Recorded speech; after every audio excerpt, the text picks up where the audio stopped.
Greetings, listeners.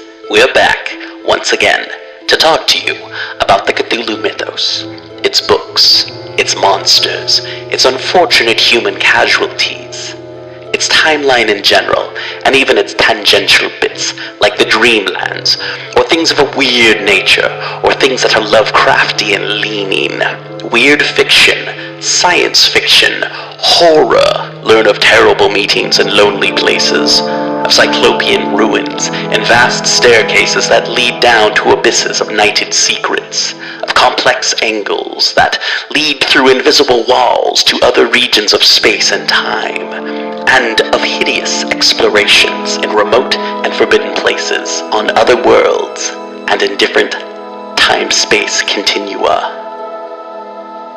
From the creation of our galaxy to the death of the sun, this is an exploration of the Cthulhu mythos from the perspective of humans' concept of history. We are the people's guide to the Cthulhu mythos. You can find us at pgttcm.com, pgttcm.podbean.com, and you can find us on Facebook, Twitter, Instagram. The People's Guide to the Cthulhu mythos starts now. The People's Guide to the Cthulhu Mythos. Season 8.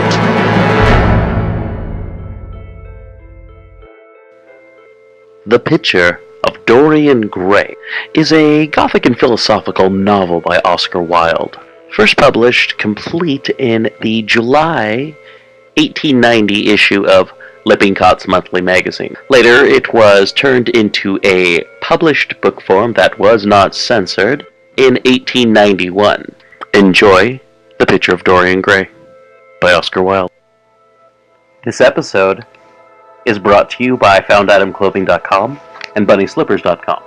Subscribe to PGTTCM with DB Spitzer and Seraphy wherever you subscribe to podcasts. We use Podbean and Apple Podcasts around these parts. Check out our new website over at www.pgttcm.com. Check out the new PGTTCM merch table over at pgttcm.threadless.com. Follow on Twitter, Facebook, Instagram, and PGTTCM. And YouTube at People's Guide to the Cthulhu Mythos. Not much video there, but you can listen. And if you have friends who don't like to listen to podcasts, they can always just turn on YouTube and listen. Edited by Daniel Spitzer. Audio by everybody. Music by Kevin MacLeod featuring The Chamber and Oppressive Gloom. Chapter 19 of The Picture of Dorian Gray by Oscar Wilde. There is no use your telling me that you are going to be good, cried Lord Henry, dipping his white fingers into a red copper bowl filled with rose water. You are quite perfect. Pray, don't change. Dorian Gray shook his head. No, Harry, I have done too many dreadful things in my life. I am not going to do any more. I began my good actions yesterday. Where were you yesterday? In the country, Harry. I am staying at a little inn by myself. My dear boy, said Lord Henry, smiling, anybody can be good in the country. There are no temptations there. That is the reason why people who live out of town are so absolutely uncivilized. Civilization is not by any means an easy thing to attain to. There are only two ways by which man can reach it. One is by being cultured, and the other by being corrupt. Country people have no opportunity of being either, so they stagnate. Culture and corruption, echoed Dorian. I have known something of both. It seems terrible to me now that they should ever be found together. For I have a new ideal, Harry. I am going to alter. I think I have altered. You have not yet told me what your good action was. Or did you say you have done more than one? Asked his companion, as he spilled into his plate a little crimson pyramid of seeded strawberries, and through a perforated shell-shaped spoon snowed white sugar upon them. I can tell you, Harry. It is not a story I could tell to anyone else. I spared somebody. Sounds vain, but you understand what I mean. She was quite beautiful and wonderfully like Sybil Vane. I think it was that which first attracted me to her. You remember Sybil, don't you? How long ago that seems. Well, Hetty was not one of our own class, of course. She was simply a girl in a village. But I really loved her. I am quite sure that I loved her. All during this wonderful May that we have been having, I used to run down and see her 2 or 3 times a week. Yesterday, she met me in a little orchard. The apple blossoms kept tumbling down on her hair, and she was laughing. We were to have gone away together this morning at dawn. Suddenly, I determined to leave her as flower-like as I had found her. I should think the novelty of the emotion must have given you a thrill of real pleasure, Dorian, interrupted Lord Henry. But I can finish your idyll for you. You gave her good advice and broke her heart. That was the beginning of your reformation. Harry, you are horrible. You mustn't say these dreadful things. Hetty's heart is not broken. Of course she cried and all that, but there is no disgrace upon her. She can live like Perdita in her garden of mint and marigold. And weep over a faithless Florizel, said Lord Henry, laughing as he leaned back in his chair. My dear Dorian, you have the most curiously boyish moods. Do you think this girl will ever be really content now with anyone of her own rank? I suppose she will be married someday to a rough carter or a grinning plowman. Well, the fact of having met you and loved you will teach her to despise her husband, and she will be wretched. From a moral point of view, I cannot say that I think much of your great renunciation. Even as a beginning, it is poor. Besides, how do you know that Hetty isn't floating at the present moment in some starlit mill pond with lovely water lilies round her, like Ophelia? I can't bear this, Harry. You mock at everything, and then suggest the most serious tragedies. I am sorry I told you now. I don't care what you say to me. I know I was right in acting as I did. Poor Hetty. As I rode past the farm this morning, I saw her white face at the window, like a spray of jasmine. Don't let us talk about it any more, and don't try to persuade me that the first good action I have done for years, the first little bit of self-sacrifice I have ever known, is really a sort of sin. I want to be better. I am going to be better. Tell me something about yourself. What is going on in town? I have not been to the club for days. The people are discussing poor Basil's disappearance. I should have thought they had got tired of that by this time, said Dorian, pouring himself out some wine and frowning slightly. My dear boy, they have only been talking about it for 6 weeks. And the British public are really not equal to the mental strain of having more than one topic every 3 months. They have been very fortunate lately, however. They have had my own divorce case and Alan Campbell's suicide. Now they have got the mysterious disappearance of an artist. Scotland Yard still insists that the man in the grey ulster who left for Paris by the midnight train on the 9th of November was poor Basil. And the French police declare that Basil never arrived in Paris at all. I suppose in about a fortnight we shall be told that he has been seen in San Francisco. It is an odd thing, but everyone who disappears is said to be seen in San Francisco. It must be a delightful city and possess all the attractions of the next world. What do you think has happened to Basil? Said Dorian, holding up his burgundy against the light and wondering how it was that he could discuss the matter so calmly. I have not the slightest idea. If Basil chooses to hide himself, it is no business of mine. If he is dead, I don't want to think about him. Death is the only thing that ever terrifies me. I hate it. Why? Said the young man wearily. Because, said Lord Henry, passing beneath his nostrils the gilt trellis of an open vinaigrette box. One can survive everything nowadays except that. Death and vulgarity are the only two facts in the 19th century that one cannot explain away. Let us have our coffee in the music room, Dorian. You must play Chopin to me. The man with whom my wife ran away played Chopin exquisitely. Poor Victoria. I was very fond of her. The house is rather lonely without her. Of course, married life is merely a habit, a bad habit. But then one regrets the loss even of one's worst habits. Perhaps one regrets them the most. They are such an essential part of one's personality. Dorian said nothing, but rose from the table and, passing into the next room, sat down at the piano and let his fingers stray across the white and black ivory of the keys.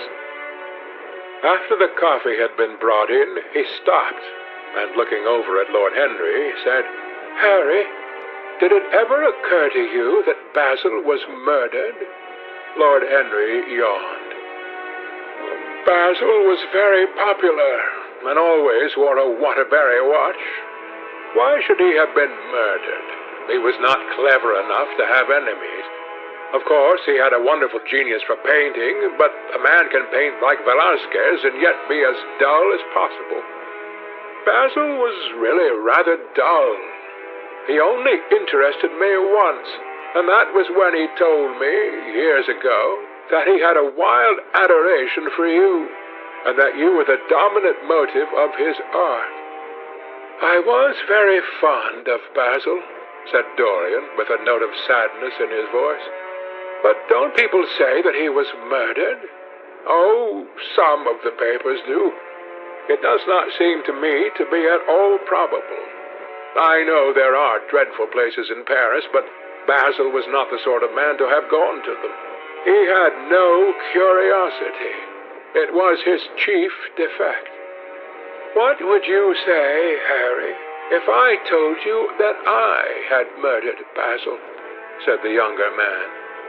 He watched him intently after he had spoken. I would say, my dear fellow, that you are posing for a character that doesn't suit you. All crime is vulgar, just as all vulgarity is crime. It is not in you, Dorian, to commit a murder. I am sorry if I hurt your vanity by saying so, but I assure you it is true. Crime belongs exclusively to the lower orders. I don't blame them in the smallest degree. I should fancy that crime was to them what art is to us, simply a method of procuring extraordinary sensations. A method of procuring sensations?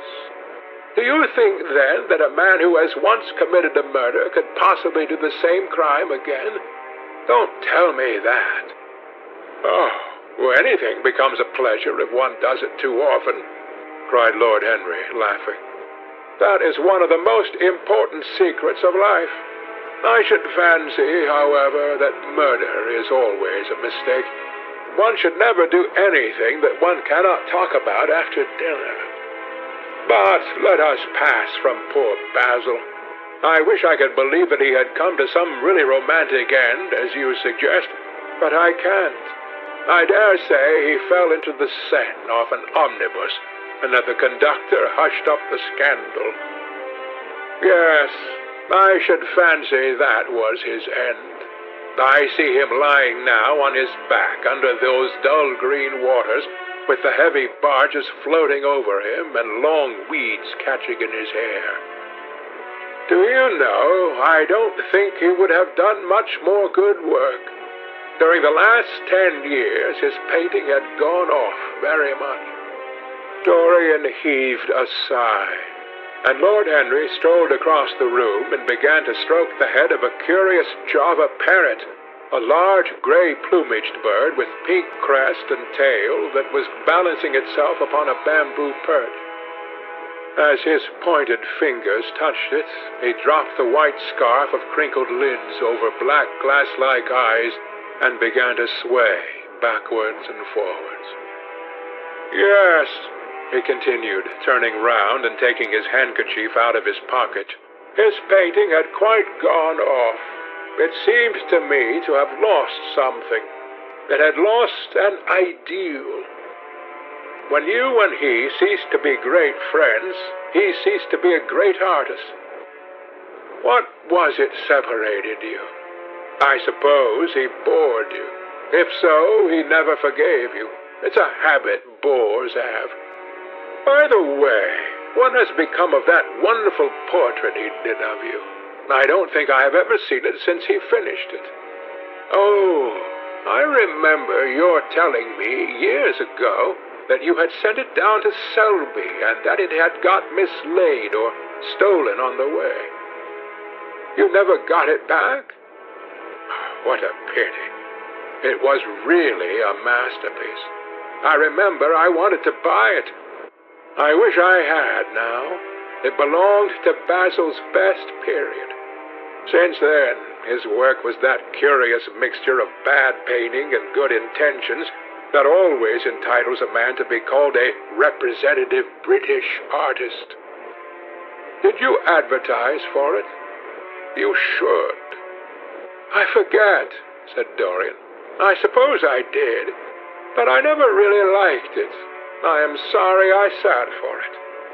The memory of the thing is hateful to me. Why do you talk of it? It used to remind me of those curious lines in some play. Hamlet, I think. How do they run? Like the painting of a sorrow, a face without a heart. Yes, that is what it was like. Lord Henry laughed. If a man treats life artistically, his brain is his heart, he answered, sinking into an armchair. Dorian Gray shook his head and struck some soft chords on the piano. Like the painting of a sorrow, he repeated, a face without a heart. The elder man lay back and looked at him with half-closed eyes.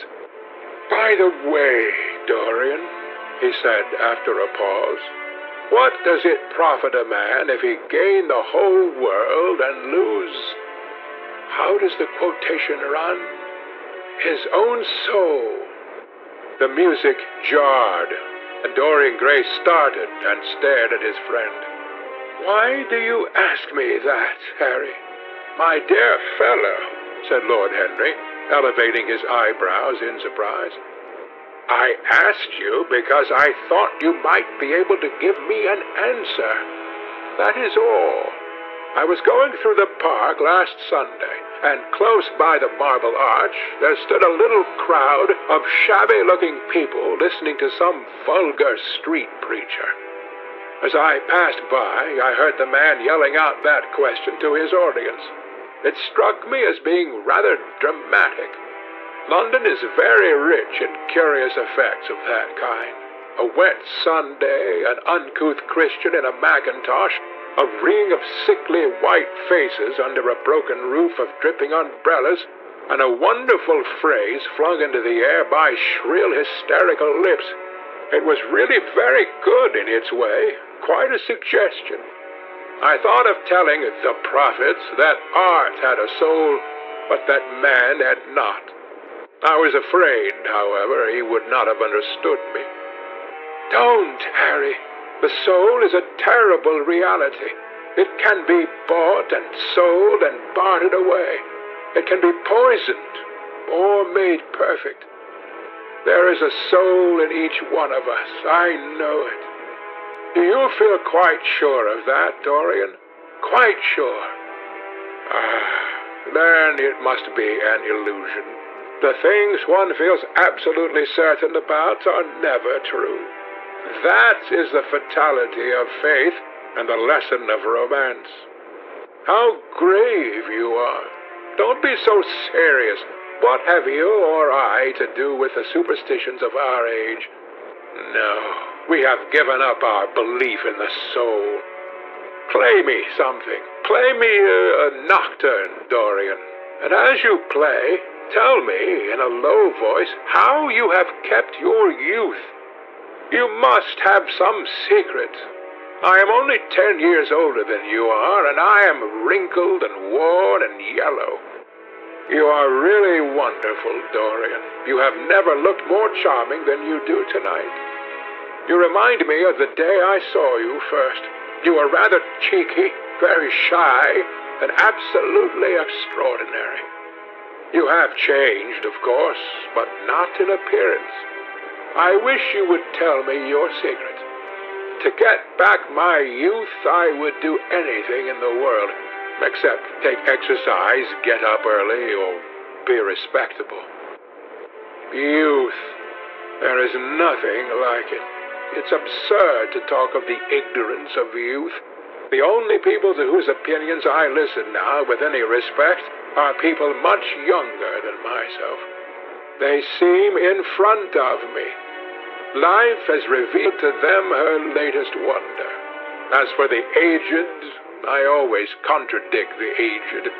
I do it on principle. If you ask them their opinion on something that happened yesterday, they solemnly give you the opinions current in 1820, when people wore high stocks, believed in everything, and knew absolutely nothing. How lovely that thing you are playing is. I wonder, did Chopin write it in Majorca, with the sea weeping round the villa and the salt spray dashing against the panes? It is marvelously romantic. What a blessing it is that there is one art left to us that is not imitative. Don't stop. I want music tonight. It seems to me that you are the young Apollo and I am Marsyas in listening to you. I have sorrows, Dorian, of my own that even you know nothing of. The tragedy of old age is not that one is old, but that one is young. I am amazed sometimes at my own sincerity. Ah, Dorian, how happy you are. What an exquisite life you have had.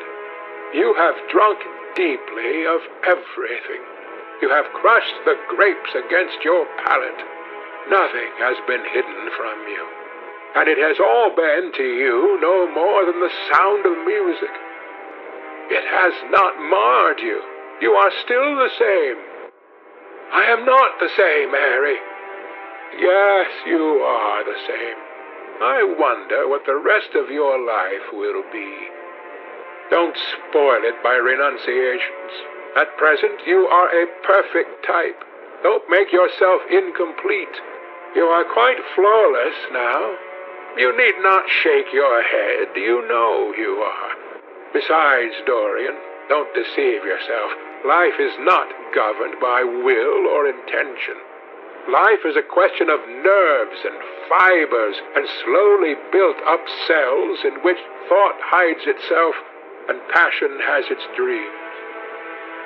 You may fancy yourself safe and think yourself strong, but a chance tone of color in a room or a morning sky, a particular perfume that you had once loved and that brings subtle memories with it, a line from a forgotten poem that you had come across again, a cadence with a piece of music that you had ceased to play.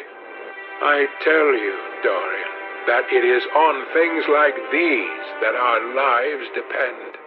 Browning writes about that somewhere, but our own senses will imagine them for us. There are moments when the odor of Lilas Blanc passes suddenly across me, and I have to live the strangest month of my life over again. I wish I could change places with you, Dorian. The world has cried out against us both, but it has always worshipped you. It always will worship you. You are the type of what the age is searching for, and what it is afraid it has found. I am so glad that you have never done anything, never carved a statue or painted a picture or produced anything outside of yourself. Life has been your art. You have set yourself to music. Your days are your sonnet. Dorian rose up from the piano and passed his hand through his hair. Yes, life has been exquisite, he murmured, but I am not going to have the same life, Harry. And you must not say these extravagant things to me. You don't know everything about me. I think if you did, even you would turn from me. You laugh. Don't laugh. Why have you stopped playing, Dorian? Go back and give me the nocturne over again. Look at that great honey-colored moon that hangs in the dusky air. She is waiting for you to charm her, and if you play, she will come closer to the earth. You won't? Let us go to the club, then. It has been a charming evening, and we must end it charmingly. There is someone at White's who wants immensely to know you, young Lord Poole, Bournemouth's eldest son.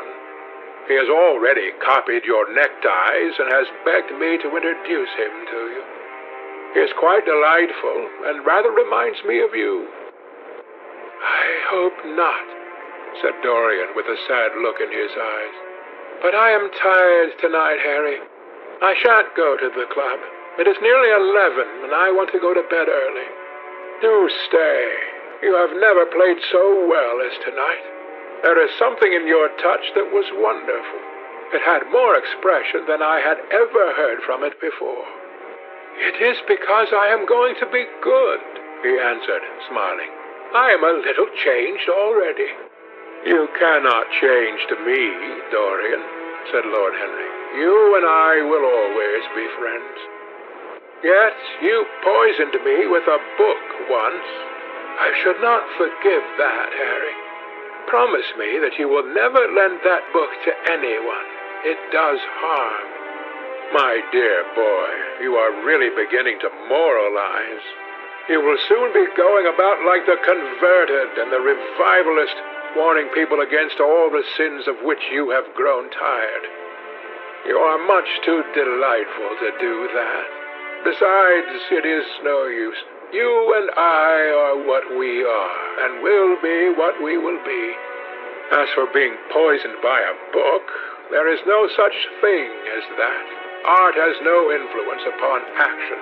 It annihilates the desire to act. It is superbly sterile. The books that the world calls immoral are books that show the world its own shame. That is all. But we won't discuss literature. Come round tomorrow. I'm going to ride at 11. We might go together, and I will take you to lunch afterwards with Lady Branksome. She is a charming woman and wants to consult you about some tapestry she is thinking of buying. Mind you, come. Or shall we lunch with our little Duchess? She says she never sees you now. Perhaps you are tired of Gladys. I thought you would be. Her clever tongue gets on one's nerves. Well, in any case, be here at 11. Must I really come, Harry? Certainly. The park is quite lovely now. I don't think there have been such lilacs since the year I met you. Very well, I shall be here at 11, said Dorian. Good night, Harry. As he reached the door, he hesitated for a moment, as if he had something more to say. Then he sighed and went out. End of chapter 19.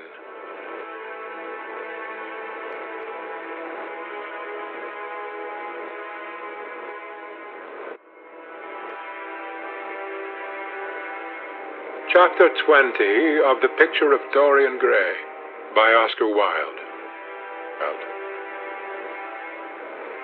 It was a lovely night, so warm that he threw his coat over his arm and did not even put his silk scarf round his throat. As he strolled home, smoking his cigarette, 2 young men in evening dress passed him. He heard one of them whisper to the other, That is Dorian Gray. He remembered how pleased he used to be when he was pointed out, or stared at, or talked about. He was tired of hearing his own name now. Half the charm of the little village where he had been so often lately was that no one knew who he was. He had often told the girl whom he had lured to love him that he was poor, and she had believed him. He had told her once that he was wicked, and she had laughed at him and answered that wicked people were always very old and very ugly. What a laugh she had, just like a thrush singing. And how pretty she had been in her cotton dresses and her large hats. She knew nothing, but she had everything that he had lost. When he reached home, he found his servant waiting up for him. He sent him to bed and threw himself down on the sofa in the library and began to think over some of the things that Lord Henry had said to him. Was it really true that one could never change? He felt a wild longing for the unstained purity of his boyhood, his rose-white boyhood, as Lord Henry had once called it. He knew that he had tarnished himself, filled his mind with corruption, and given horror to his fancy, that he had been an evil influence to others, and had experienced a terrible joy in being so, and that, of the lives that had crossed his own, it had been the fairest and the most full of promise that he had brought to shame. But was it all irretrievable? Was there no hope for him? In what a monstrous moment of pride and passion he had prayed that the portrait should bear the burden of his days, and he keep the unsullied splendor of eternal youth. All his failure had been due to that. Better for him that each sin of his life had brought its sure swift penalty along with it. There was purification in punishment. Not forgive us our sins, but smite us for our iniquities, should be the prayer of man to a most just God. The curiously carved mirror that Lord Henry had given to him so many years ago now was standing on the table, and the white-limbed cupids laughed round it as of old. He took it up, as he had done on that night of horror when he had first noted the change in the fatal picture, and with wild, tear-dimmed eyes looked into its polished shield. Once, someone who had terribly loved him had written to him a mad letter ending with these idolatrous words: "The world is changed because you are made of ivory and gold. The curves of your lips rewrite history." The phrases came back to his memory, and he repeated them over and over to himself. Then he loathed his own beauty, and flinging the mirror on the floor, crushed it into silver splinters beneath his heel. It was his beauty that had ruined him, his beauty and the youth that he had prayed for. But for those two things, his life might have been free from stain. His beauty had been to him but a mask, his youth but a mockery. What was youth at best? A green and unripe time, a time of shallow moods and sickly thoughts. Why had he worn its livery? Youth had spoiled him. It was better not to think of the past. Nothing could alter that. It was of himself and of his own future that he had to think. James Vane was hidden in a nameless grave in Selby churchyard. Alan Campbell had shot himself one night in his laboratory, but had not revealed the secret that he had been forced to know. The excitement, such as it was, over Basil Hallward's disappearance, would soon pass away. It was already waning. He was perfectly safe there. Nor, indeed, was it the death of Basil Hallward that weighed most upon his mind. It was the living death of his own soul that troubled him. Basil had painted the portrait that had marred his life. He could not forgive him that. It was the portrait that had done everything. Basil had said things to him that were unbearable, and that he had yet borne with patience. The murder had been simply the madness of a moment. As for Alan Campbell, his suicide had been his own act. He had chosen to do it. There was nothing to him. A new life, that was what he wanted. That was what he was waiting for. Surely he had begun it already. He had spared one innocent thing, at any rate. He would never again tempt innocence. He would be good. As he thought of Hetty Merton, he began to wonder if the portrait in the locked room had changed. Surely it was not still so horrible as it had been. Perhaps, if his life became pure, he would be able to expel every sign of evil passion from the face. Perhaps the signs of evil had already gone away. He would go and look. He took the lamp from the table and crept upstairs. As he unbarred the door, a smile of joy flitted across his strangely young-looking face and lingered for a moment about his lips. Yes, he would be good, and the hideous thing that he had hidden away would no longer be a terror to him. He felt as if the load had been lifted from him already. He went in quietly, locking the door behind him, as was his custom, and dragged the purple hanging from the portrait. A cry of pain and indignation broke from him. He could see no change, save that in the eyes there was a look of cunning, and in the mouth the curved wrinkle of the hypocrite. The thing was still loathsome, more loathsome, if possible, than before, and the scarlet dew that spotted the hand seemed brighter and more like blood newly spilled. Then he trembled. Had it been merely vanity that had made him do his one good deed, or the desire for a new sensation, as Lord Henry had hinted with his mocking laugh, or that passion to act a part that sometimes makes us do things finer than we are ourselves, or perhaps all these? And why was the red stain larger than it had been? It seemed to have crept like a horrible disease over the wrinkled fingers. There was blood on the painted feet, as though the thing had dripped. Blood even on the hand that had not held the knife. Confess?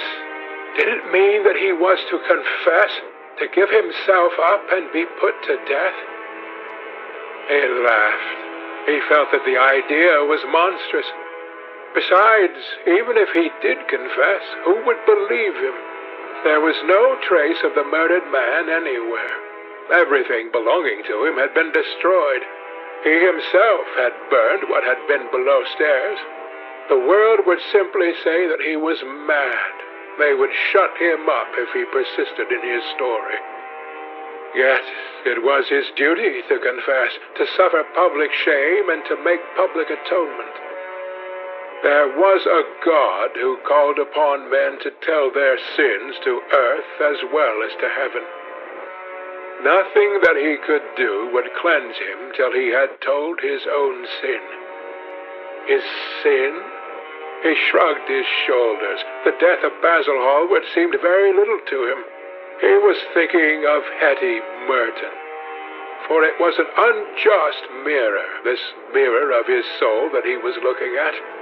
Vanity, curiosity, hypocrisy. Had there been nothing more in his renunciation than that? There had been something more. At least he thought so. But who could tell? No, there had been nothing more.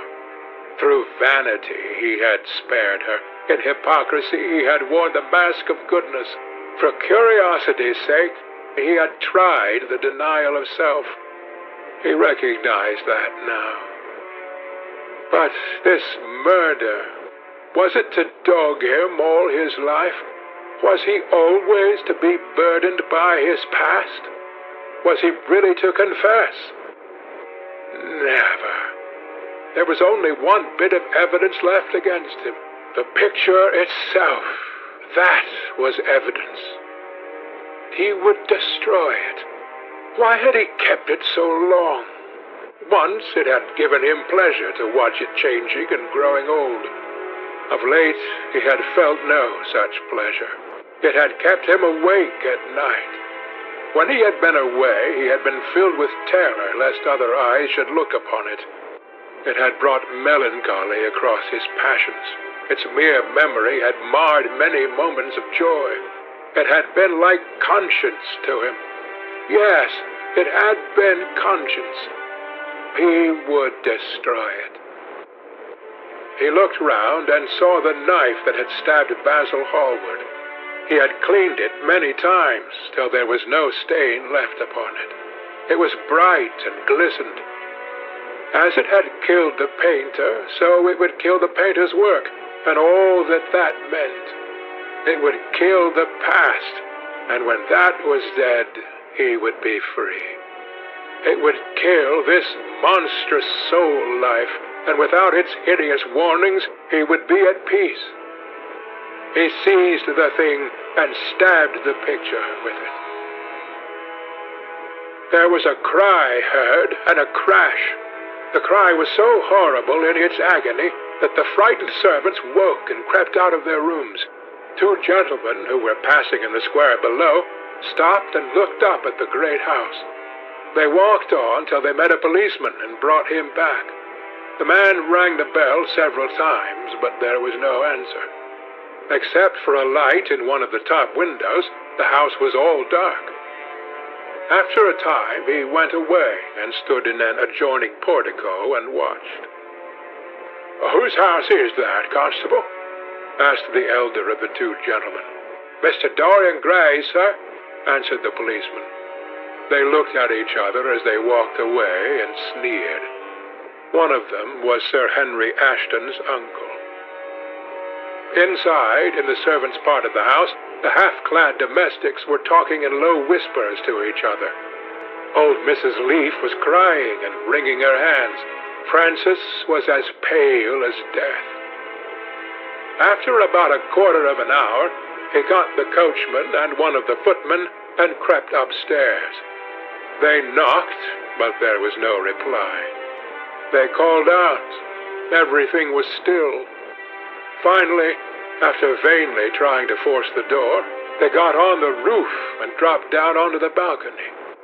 The windows yielded easily. Their bolts were old.